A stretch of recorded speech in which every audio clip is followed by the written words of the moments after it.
This channel does not promote any violent, harmful, or illegal activities. All content provided by this channel is meant for an educational purpose only.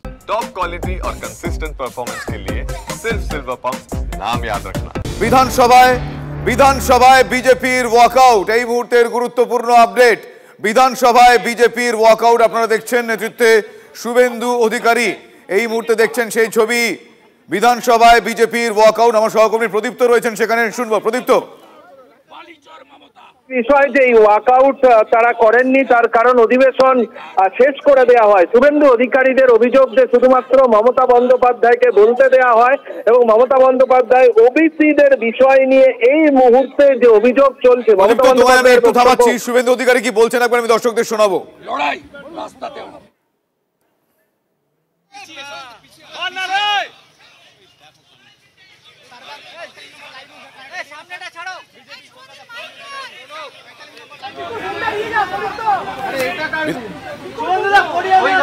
ঢুকতে পারবো আমি ওখানে,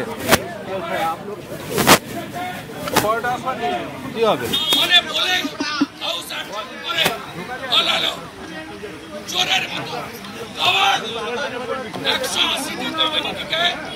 OBC করেছে 119টা মুসলমান।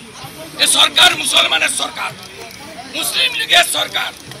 এই সরকার মুখ্যমন্ত্রী যেভাবে হাইকোর্টকে মিথ্যা বলেছেন, কেস পেন্ডিং আছে, সুপ্রিম কোর্টে 15 জুলাই ডেট আছে। স্টেটমেন্ট গুলো আমরা একটা কিছু বললে বলে সাবজুডিস। আজকে হাইকোর্ট সুপ্রিম কোর্ট পেন্ডিং থাকা অবস্থায় আগে থেকে নোটিশ না দিয়ে, কপি প্রত্যেকটা এমএলএ কে না দিয়ে, অপোজিশনকে 2 মিনিট বলার সুযোগ দেয়নি। চোরের মতো চোর মমতা, চাকরি চোর মমতা, বালি চোর মমতা, গরু চোর মমতা, হিন্দু ওবিসিদের অধিকার চুরি করা মমতা বক্তব্য রেখেছে। স্পিকার কয়েক সেকেন্ডের মধ্যে একজন করে পালিয়েছে। আমরা ছাড়বো না, এখানে লড়াই হবে, আইনি লড়াই হবে, হিন্দু ওবিসি অধিকার রক্ষার লড়াই রাস্তাতে হবে। কেউ জানে না, কোনো নোটিশ নেই, বলেছে। আপনারা শুনলেন শুভেন্দু অধিকারী বিধানসভা থেকে বেরিয়ে আজ কি বলেছেন। আমার সহকর্মী প্রদীপ্ত রয়েছেন। প্রদীপ্ত, দেখো, শুভেন্দু অধিকারী ইতিমধ্যেই তাদের যে অবস্থান সেটা স্পষ্ট করলেন, যে কথা তুমি দর্শকদের শোনালে।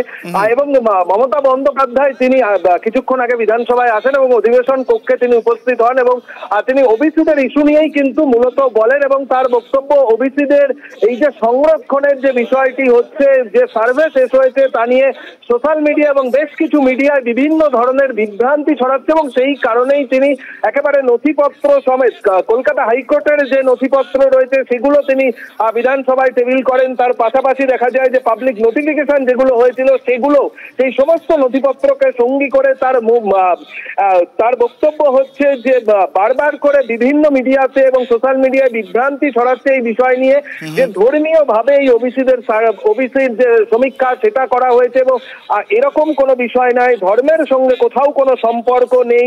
একেবারে বেঞ্চমার্ক সার্ভের মধ্যে দিয়েই এই ওবিসিদের সংরক্ষণের যে তালিকা, ওবিসি যে সমীক্ষা সেটা করা হয়েছে। ফলে ধর্মীয় যে বিষয়ের কথা বারংবার বলা হচ্ছে তার সঙ্গে এর কোনো সম্পর্ক নেই। ধন্যবাদ প্রদীপ্ত।